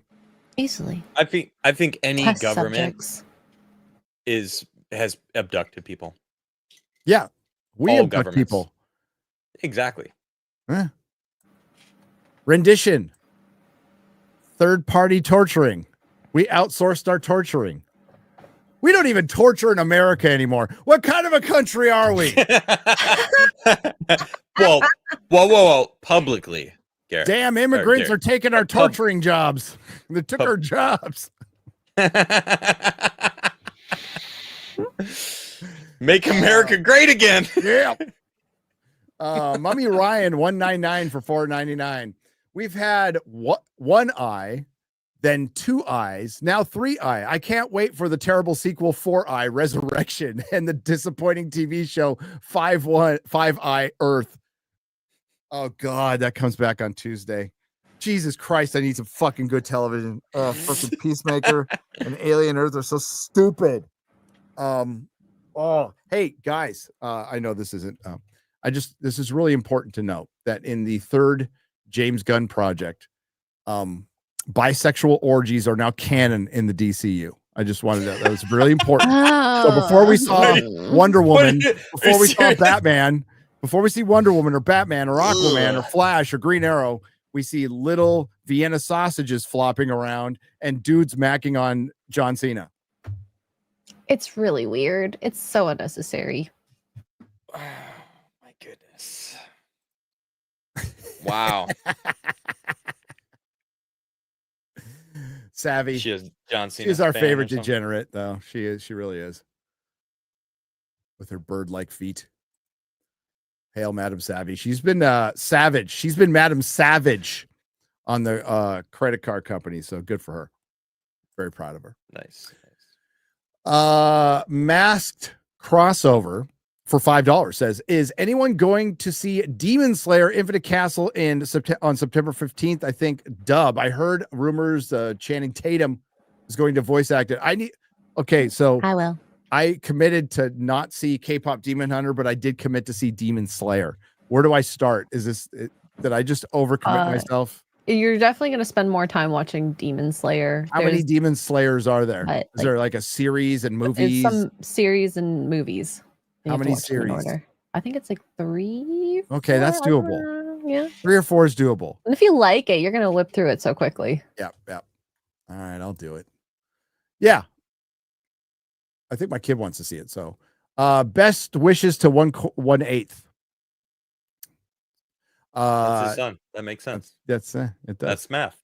I once saw a meteor burn up in the atmosphere above me during a shower. It was so cool. A red glow and a plume of smoke. All you could smell it after like popcorn. Oh, damn, that's like right overhead. I've seen like huge meteors, like where you see the flicker of the flame behind the it. Green. Yeah, the green. I saw one. Yeah, I've seen those quite a bit actually. When you do a lot of driving across this beautiful country, especially across the beautiful Southwest where there's big skies and no clouds anywhere, you see that shit all the time. All the time. It's cool. Food for thought. Aspects of our government have technology decades ahead of regular consumers. Don't forget, it's a cookbook. A cookbook! Baba Doom, you are correct. By the way, one of the greatest Twilight Zones ever. The one everybody knows. I personally, personal favorite, not everybody's favorite. Nervous Man in a $4 room. Nervous Man in a $4 room. Got a bunch of jazz music behind it. Rod Serling's intro. You're like looking down. It all takes place in a hotel room. And you're looking down from the ceiling, and Rod Serling comes up, walking up the wall, and does his little, and this is the 60s, so super fucking cool. And it's about basically a guy and his reflection in the mirror taking over for him because he's such a fucking degenerate, alcoholic, gambling loser that his reflection's like, it's my turn to take over. You suck at this. Wow. Yeah. It's a really good addiction, alcoholism thing. There's also a great alcoholism one called the Helgramite Method from the second Twilight Zone series in the 80s, written by a friend of mine, Bill Selby. That's a really good one. Go check it out. Do yourself a favor and watch Night of the Demons instead. That sounds fun. Buster Nut Smash. Thank you for the 1999. I like watching demons get slayed, except if it's by K-pop people. Then I'm rooting for the demons. It's not I don't like pop music. And I definitely don't like K-pop music. I messed up the clip I sent. I was too excited. I was the only tourist at Karahan Tepe during sunset. I was practically on the pit once in a lifetime. That's awesome. It's okay. It's okay to be excited about stuff like that. I wish I could have gone. I can't seem to face up to the facts. I'm tense and nervous. I can't relax. I can't sleep because my bed's on fire. Don't touch me. I'm a real live wire. Psycho killer. Cascase. Fa fa fa fa. Fa fa fa fa fa fa. Thank you, Eric. Thank you. I love that song. He's trying to get me to sing. Yeah, Talking Heads were awesome. I couldn't help myself. I would have done it. Well, I'm not singing on this show. I sing at karaoke and stuff, but not here. I actually like the audience. I like you guys. Nice. I don't want to upset you. I really don't. I am grateful for you. Why would I want to drive you away with my horrible singing voice? Is it Red Onet or Red One YT? Oh, it's what Red One YouTube. Okay, it's Red One YT. Red One YT for £4 British proper money. Hey Gary, I can't wait for the Tulsa King. I know, right? I was just talking about I need good TV. It's right around the corner. I can't wait for Tulsa King and Landman new seasons. Also, Goliath season 1 is great. You should watch it if you haven't. Bless you all. Goliath. I heard of Goliath, but I haven't seen it. I just rewatched Tulsa King. I would just rewatch Tulsa King. I can't recommend enough. Shout out to One Piece live action season 2. Yes. Too bad the entire cast who are supposed to be teenagers, right, are all going to be in their 50s by the time they get everything done. Check out Comrade Detective, best show. Says the stud comic. Maybe it is our artificial life creators just monitoring us. Dude, the simulation thing, something I didn't believe at all. Now I'm like, that would explain a lot. It really would. Yep. The stud comic. Thank you for the $5. Is it Age of Disclosure? Is that Chad's been saying Age of Disclosure? That, right? Yes, Age of Disclosure. The one you were talking about? Yeah. Okay. Premiered at South by Southwest. I think they were looking for funding, but like, for what? I mean, like, if you've already shot the thing and edited the thing, just put it up. Just put it up. What are you looking for funding for? Distribution? Marketing? You think you would have that all worked out before you made the movie, but that's just me. That's just me. Just put it up on put it up for a video on demand, and then just put ads in it and put it up on YouTube. I think enough people would watch it to where you'd make, I don't know, like what the budget was. But I mentioned before, you know what Farscape is doing, and I think other shows are going to follow suit. G.I. Joe's been doing this, and there's other shows that have done this. They're just running their stuff 24/7 on YouTube. And it's on every live network. Like every streaming service now has a live network. And I think they're all kind of they draw from the same pool. So Roku TV and Samsung TV have classic Doctor Who channel, just running classic Doctor Who, Next Generation, Buffy, Angel, and Farscape. And if you put that stuff on YouTube and monetize it, you're getting something. Like it's an income. And I watch the Farscape stuff all the time. All the time. All right. And you know what? AJ's a genius. The Y-Files is running. They do their 24-hour stream, and I'm watching it all the time. Maybe it is our artificial. I read that one. Get well soon. 1/8 black. Get well soon. 1/8. We'll just call him 1/8. We'll just call him 8 Ball. Okay. Just call him 8 Ball. I mean, it's fitting. Wait, where's this slammer? When I see 1/8, that's what I think of. I had his slammer somewhere, and it's the 8 Ball, and then the 1/4 on the other side. So it's like, he's got some merch. Hey guys, look up the U.S. Space Force and their proposal on the possibility of building a space carrier with space fighters which can leave orbit. I think we could probably do that now. We'd have to, if we could build a space station, and then we could probably build a carrier out there we could start out small, like have like 3 or 4 fighters, and then eventually they get as big as aircraft carriers. Yeah, it's Missing gonna be a 411 and Dave Politis have been caught falsifying or engaging or changing every incidents they cover. Anything they should say not should be taken seriously. I'd have to watch and see like what they were caught falsifying. I've heard debunking of his stuff before, and people really went after him because he was a UFO guy, or sorry, a Bigfoot guy. Oh yeah. But yeah. No moss grows on a rolling stone, says Eric the Mod for $2. Matthew Hammond for $1 says you could skip the Stargate SG-1 episode Emancipation this time around. I'm just gonna watch them all, buddy. When is the UK meetup or the next USA one? UK meetup has been postponed to next year because of life stuff, lots of life stuff. Not even counting what just happened to Garrett, but my wife's going through, like, there's lots of life stuff going on in the background, so unfortunately we just can't. But I'm going to go back next year in some capacity. We are going back because I really wanted to go this year. Our next meetup, I believe, is SpaceCon. SpaceCon, yeah. Which is here in San Antonio. When is that? October. October. Cool. I believe. October. So if you want to see us, we got we'll have a booth there, and it will be fun. It's the last weekend of October. Last weekend of October, right around my wedding anniversary. Nice. Have you ever been on a beach in Saudi Arabia? Some people still have thick fur. Looks like a bear suit. I have not, Eric, but it sounds like you have. But I've been on a beach in Sicily. I can't imagine that's any different. Gary, any chance you will be at Dragon Con in Atlanta? There's a chance. You're telling me there's a chance. There's a chance. Chris has been trying to talk me into it for 2 years.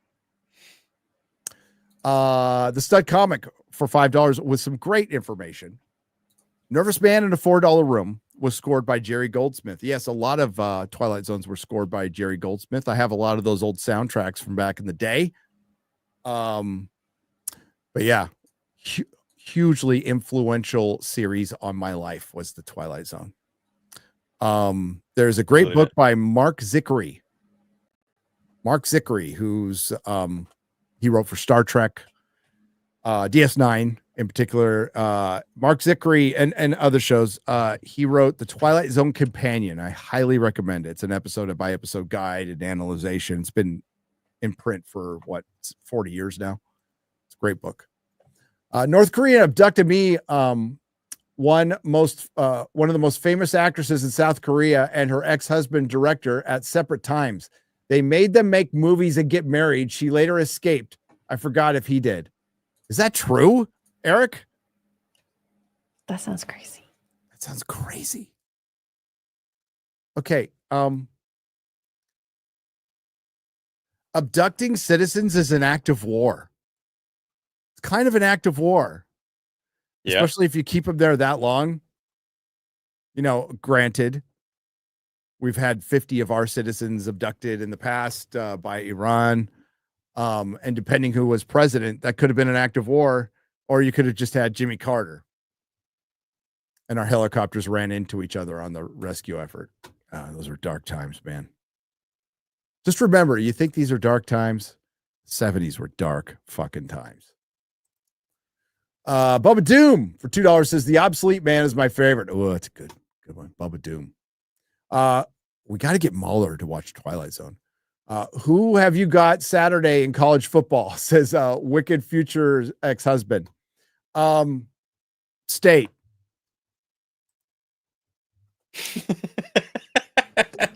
Good answer. I got State. Okay. Yeah. I don't watch sports, let alone college sports. Yep. Roll Eagle. War Tide. I bet Elon could build a space carrier and fighters that can leave the atmosphere, Mark of Reality. He would be the closest one to do it. He would. I mean, he's got a giant building he can send into space. Basically. Thing is huge. Thing is massive. I want to go watch a launch. I'm close enough to where I can go down there in a couple 3 hours. Yeah. and go watch a launch. That'd be awesome. It's worth it. A couple 3-4 hours. Texas is fucking big. You know how long it takes me to get to El Paso, bro? It's like driving like a third of the country just to get to El Paso from where I am. I've seen a launch when I was in Florida. My grandparents drove us. I've never seen one. Childhood unlocked, man. I think I was like 6 or something. That's so It was like, cool. yeah, it was. I don't know if it was like the Challenger, or I don't remember what it was, but it was like whatever the Cape, is it Cape Canaveral, or wait, what is the name of the spaceport down in Florida? Anyway, I remember watching it. Cape I'm like, I think that's it. Yeah. Cape Canaveral, is that it? Yeah, I was like, I want to do that. That's I wanted to do it, and then I was like, well, how do I do it? Oh, I joined the Air Force, and then I found out I couldn't because I was colorblind. I was devastated. Oh well. I was devastated. Yeah. But now you know what? All you had to do was transition, and they'll let you in now. Yeah. Shit. If I only knew. Now you know. Now you know. Okay. How we doing? Is that it? We done? Wait, did I miss a couple. Yeah, there's two. When do we get some shirts for Forbidden Frontier? Well, it's funny that you mentioned that, Mark Clark, because our good friend Sindek out there has helped us with a logo. So we got the Forbidden Frontier logo, but we have a brand now. Yeah. We have a brand that we have decided on, and we will show it to you soon. I think we'll show it to you soon. It's pretty fucking cool. It's good. I can't wait. It's good. Yes. It's good.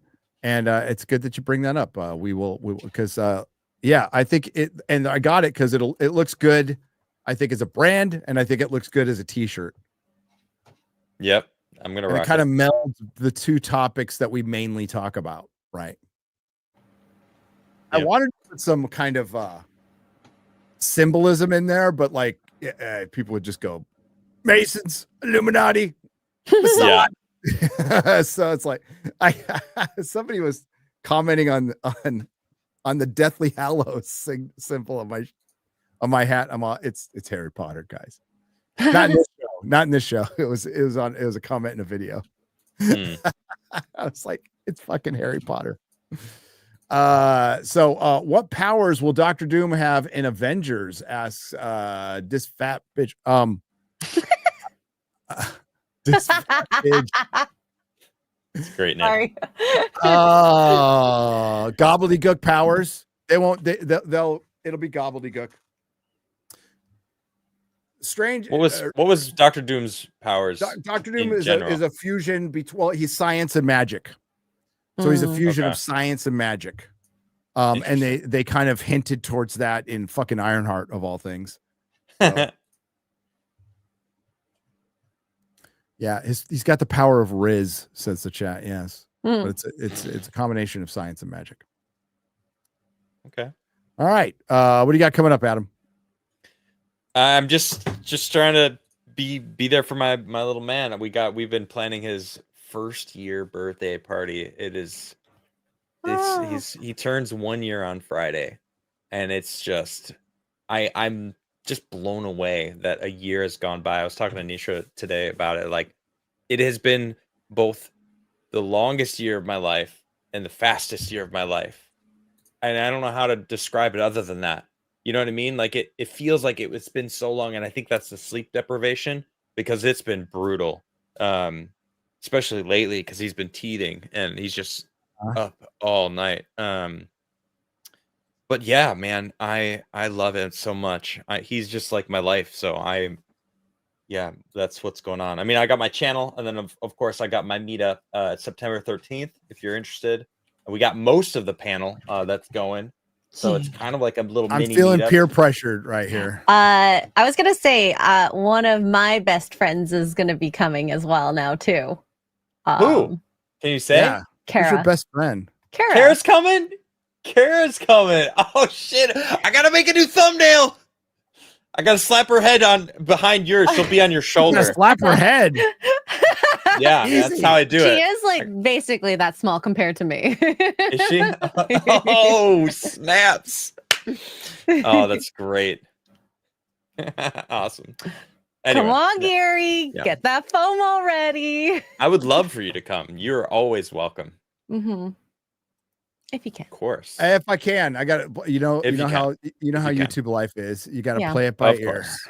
Of Yep. course. Of course. Remember, I'm the guy who skipped Egypt for fucking Snow Snow White. Famously. Oh, dude, I almost well, Peru. I was so worried like Rings of Power would overlap with Peru, and then they did me the glorious favor of releasing 3 episodes on the first week, and I was like, yes. Yeah, that's hilarious. Dude, I want to go back to Peru so bad. I was Good.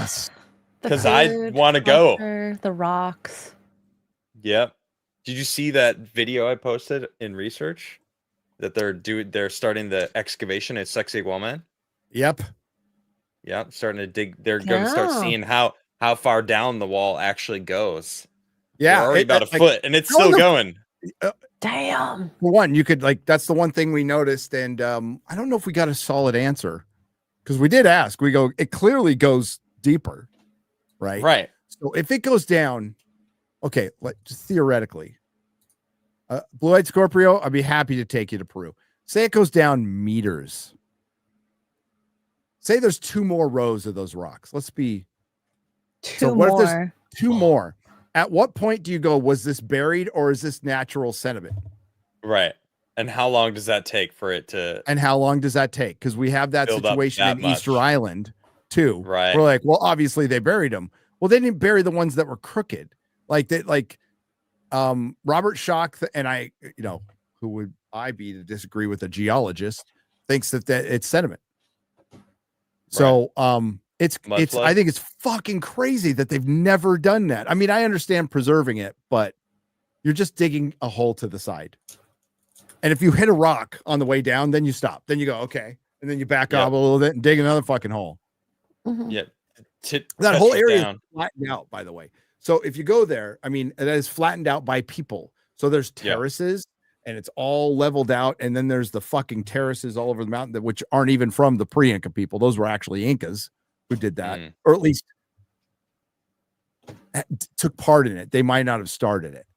They might not have started the terraces. The terraces are insane. I know. Yeah. So many crazy structures there. Yeah. Those salt pits. Remember those X-Ray Girl? Oh my gosh, those were so cool. Oh, the chocolate there was good gnarly. too. Yeah, the chocolate's pretty good. Mm-hmm. It's pretty good. So I can't keep an eye on that for me, Adam and X-Ray Girl. I will. Yeah. That is crazy. I'm sure Luke is going to be on top of making. Absolutely. Yeah. Luke just did one on the mummies. Go watch his video. It's good. Yeah. Go watch his video. A little mid interview in the middle. It was a cool format. He's gonna great. be a star. He's He's gonna be a star. Really awesome at editing. Yeah. Yeah. There we go. All right. X-Ray Girl. Just the typical stuff. Tomorrow I'll be in the back for the nooner. I'll be hanging out in the chat, and then Tuesday real BBC this week on this channel, and gaming all over the place. Gaming. Yeah. Why? Well, because I enjoy it. Okay. And knitting, or not knitting, crocheting. The current blanket I'm making is actually so nice. Here, let me show you. I know. I feel like such a girl right now. That's nice. You make it girl noises. Well, to my eyes, it kind of looks like a trans flag. I'm just saying. Oh, does it? It does not. Yeah, Rainbowy enough.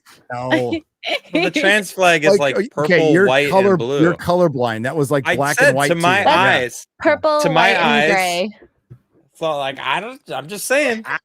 I'm just saying. If the shoe fits, maybe. I don't know. Maybe. Hey.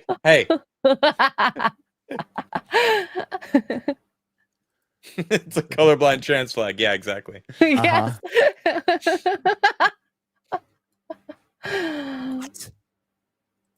What's surprising you? No, I'm ordering food. Sorry. Well, Gary has the nooner tomorrow. I do. At 11 a.m. Central. I was ordering my kid a cookie and it was $7.99. I'm like, what the fuck? What It's better be is that? better be big. He ain't getting it. Oh. $7 no fucking cookie. You kidding me? Cookie better pleasure me. Fucking it's gonna Damn. La la la la la la la. I don't want to hear things like that. What pleasure American me. Show me an episode of Star cookie. Trek. That's how you pleasure me. La la la la. $7.99 isn't bad. It It's is not? for a cookie. It's not- I don't know. I haven't bought a cookie in a weed. Okay, a weed cookie I'd understand. That's like Right. a whole box of cookies from the store, though. $8 cucks. Two. Eight cucks. $8. $8 better be a fucking cake. I agree. Good Lord. Good Mhm. Lord. Yeah, American Pie. You stop, Al Bundy. You stop. All right. We'll see you next week. Garrett will be back. And what are we talking about next week? We have Mike Barra coming on. Like Bear returning. Yes. We have Mike Barra next week. We have Dean Cain next week. Yeah, this week. Yeah, this week. Dean Cain on Friday Night Tights. We got a Yeah. star-studded. We're gonna start bringing in guests back. It's been kind of a summer without guests, but we're gonna start rolling in some guests. Yeah. Yeah, I saw Epic Mike in there like 3 times in a row. I'm like, what is happening? This is I really just going need- downhill. Oh, I'm just kidding. I love Epic Mike. oh my gosh. Ian so forth. Stop. They get 10 cookies, please. Sweet. I Aww. don't do that. Thank you, I Ian. should not be ordering food at the end of the stream, but my kid's hungry. Okay. And I'm doing Epic Meek is no guest. No, he's just black straight Jeremy. Facts. Netflix Sully. Jeremy. Black straight Jeremy. Yep. Mikey's great. He fits in great. He is He's super awesome. I retarded. love The him. rest of us. Yes. So he's like, And he I gets love very shrill, he but does. on point. Well, he's immersed in the shit we talk about. That's the Yeah. important Mhm. part. He absolutely Correct. knows his stuff. Won't agree all the time. That's We- okay. We didn't agree on the beginning of Daredevil, but he ended up being right at the end. I can admit that. But we agree on Superman, which is going to go down as one of the most over-defended films of all time. Even if you like it, even most of the logical people who say like, yeah, it's got its flaws, but I liked it. It was fun. That's perfectly reasonable. Saying it's like some kind of high art, it wasn't. People saying that? People think it's like the next coming. And I'm like, No. Wow. no. Wow. Okay. So we'll see you next week. Thanks, everyone. Thanks to the Nerdrotics. Thanks to everyone who left super chat and donation. You help keep the lights on. Thanks to the lurkers. Thanks to everybody who listens out there on Spotify, on Audible, on Apple Music, whatever they're calling it. Remember iTunes, Amazon Music, or whatever offshoot weirdo podcast place that plays where you're welcome to listen wherever you like. And we thank you. We'll see you next time. Bye.